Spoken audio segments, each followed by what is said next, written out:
Shalom pemirsa CB Indonesia, dimanapun pemirsa sekalian berada.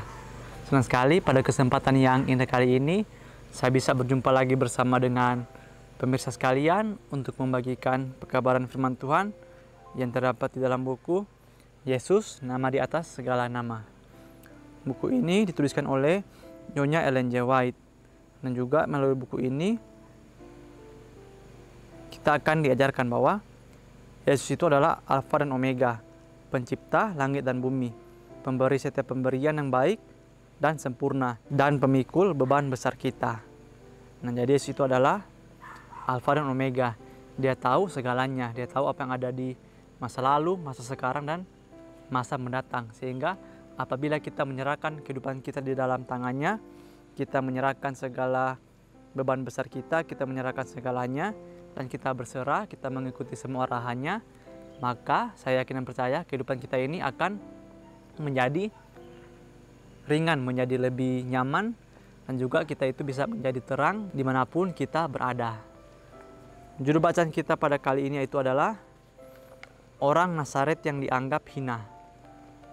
Saudara juga bisa mengambil Alkitab dan membuka di dalam kitab Lukas 17 ayat 25. Tetapi ia harus menanggung banyak penderitaan dahulu dan ditolak oleh angkatan ini. Kekayaan adalah kekuatan untuk berbuat baik ataupun berbuat jahat.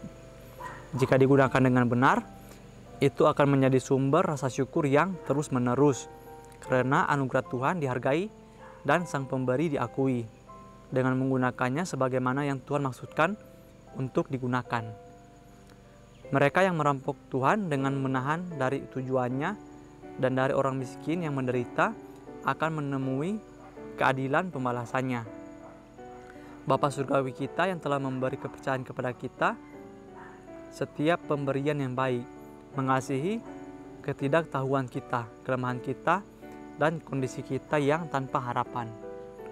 Untuk menyelamatkan kita dari kematian, Dia memberikan anaknya yang terkasih dengan cuma-cuma. Dia menuntut dari kita semua yang kita anggap sebagai milik kita. Pengabdian terhadap orang miskin yang menderita adalah pengabdian terhadap Kristus. Karena Dia mengatakan kepada kita bahwa orang miskin adalah wakilnya di bumi. Nah, luar biasa sekali ya. Pelajaran kita kali ini mengajarkan kembali kepada kita bahwa kekayaan atau harta yang kita miliki, semua itu adalah titipan daripada Tuhan. Kalau di sini dikatakan bahwa kekayaan itu adalah kekuatan untuk berbuat baik ataupun berbuat jahat. Jadi ketika kita memiliki sesuatu yang lebih atau kita memiliki harta, marilah kita gunakan hal itu untuk pekerjaan Tuhan. Kita gunakan untuk membantu orang-orang yang berkesusahan di sekitar kita. Janganlah ketika kita diberikan sesuatu yang lebih daripada Tuhan, kita menggunakannya untuk diri kita sendiri, keluarga kita, dan teman-teman kita atau orang kita kenal. Tapi marilah kita gunakan apa yang kita miliki untuk, mungkin orang tersebut tidak kita kenal, tetapi apabila kita melihat orang tersebut kesusahan, marilah kita gunakan harta yang Tuhan titipkan kepada kita untuk membantu orang tersebut. Sehingga melalui hal tersebut kita itu belajar untuk mengasihi setiap orang. Jangan kita hanya mengasihi orang yang kita kenal saja.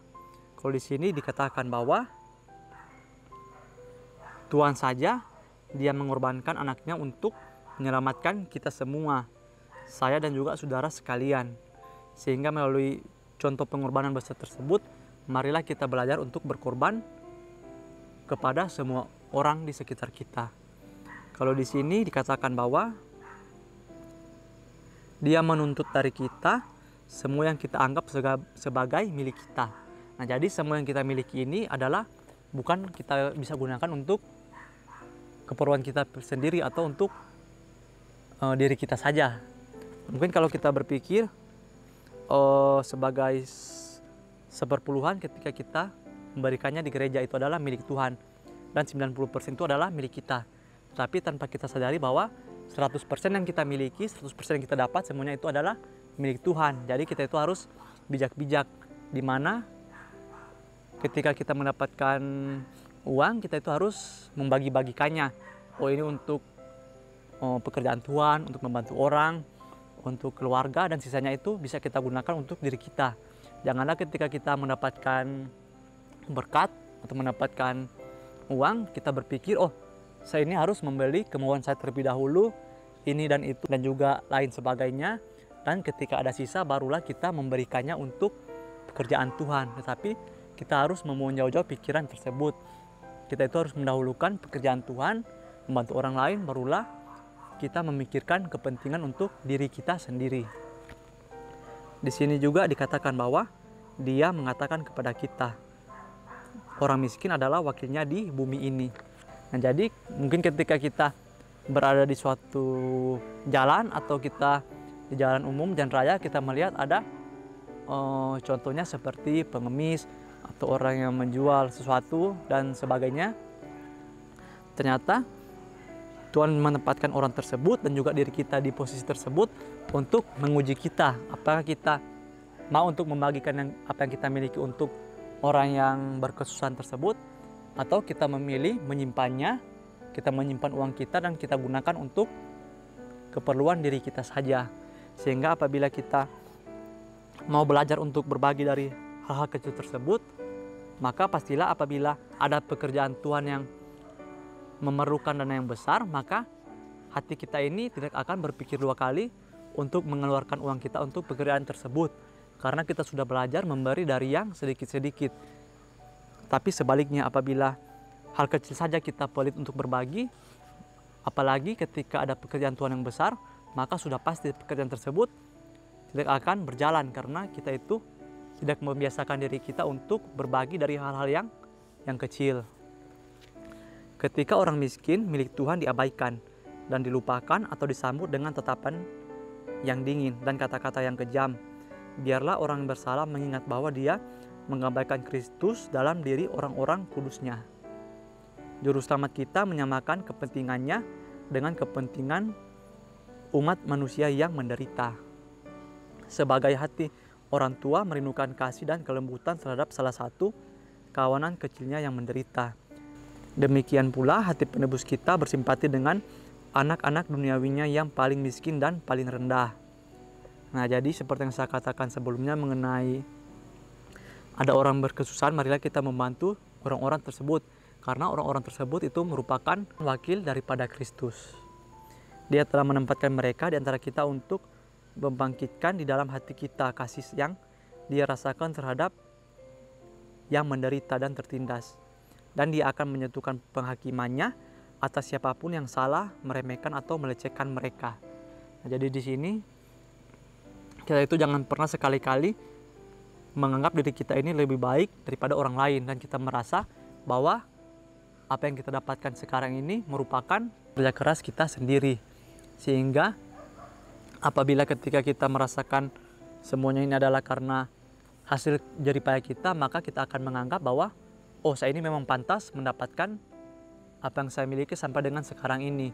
Dan orang tersebut, dia berada di posisi tersebut karena mungkin itu memang sudah jalan hidupnya. Janganlah sekali-kali kita berpikir seperti itu. Dan marilah kita, ketika kita melihat orang berkesusahan, marilah kita membantu. Karena Tuhan itu menitipkan segalanya itu di dalam kehidupan kita untuk kita berbagi, bukan untuk kita menjadi seorang yang serakah di dalam kehidupan kita.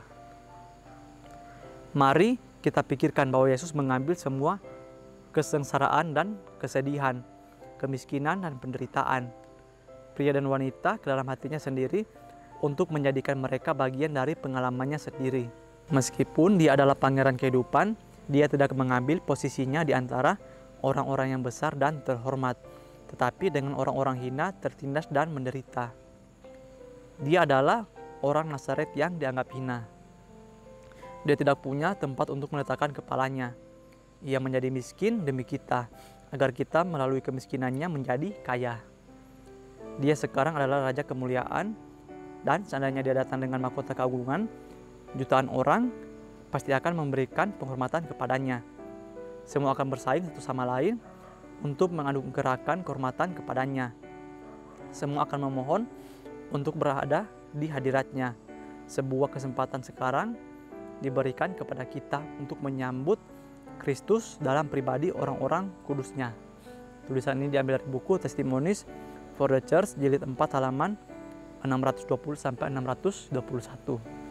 Nah, di pembahasan kita kali ini dikatakan bahwa Yesus itu adalah orang Nazaret yang dianggap hina. Nah, seperti yang kita ketahui bersama bahwa Yesus itu dia datang ke dunia ini menjadi manusia, dia memberikan contoh sebagai seorang yang dianggap miskin.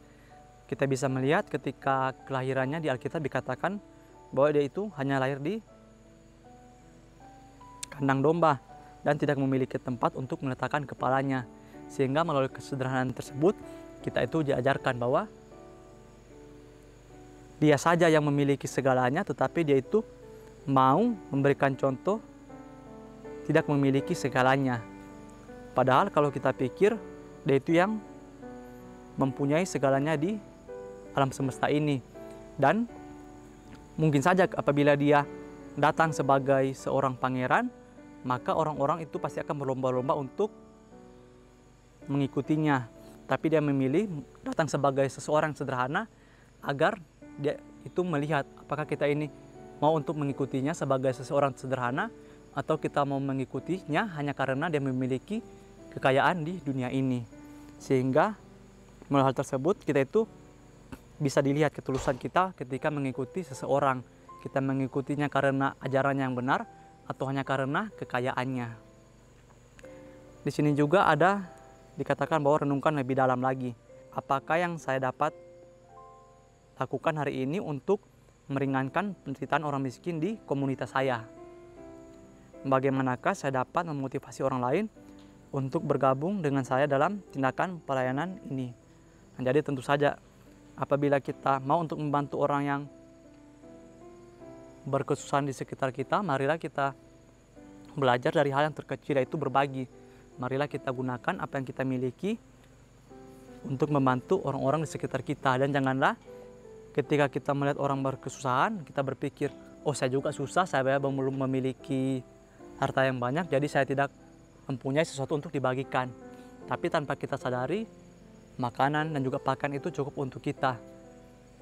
Sehingga ketika kita merasakan kita cukup di dunia ini, maka kita pasti akan menjadi orang yang berkelebihan dan kita bisa membantu orang-orang di sekitar kita.